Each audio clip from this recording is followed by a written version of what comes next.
Aaminin ko po, habang nakatira po ako kila Kuya Gabin, nakapagkwento po ako sa labas po ng mga rants ko po na alam ko po na ikakasama po nila.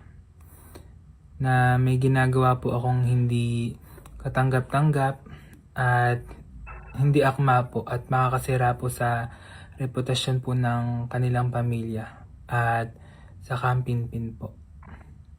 Katulad po ng nangyari po last year, humihiram po ako ng pera po sa followers po namin na nasa 100,000 po para po pambili po ng kotse or pang araw-araw. Ngunit hindi po siya natuloy. Alam ko po na mali po ako sa part po na ito dahil nagmamadali po akong makuha po yung isang bagay. And dumating din po ako sa point na nagde-demand na po ako sa kanya ng mga bagay-bagay po na gusto ko.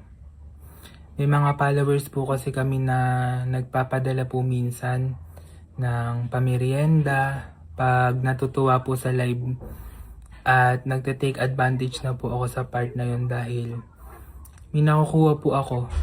And akala ko po okay lang yun. Hindi pala. Nagiging mukhang pera na po ako sa part na yun.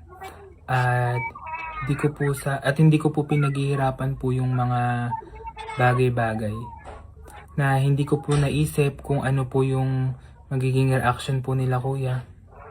Naging selfish po ako sa part na yun dahil di ko po naisip na kila Kuya Gabin po ako manghiram at sa ibang tao pa po ako nagsasabi.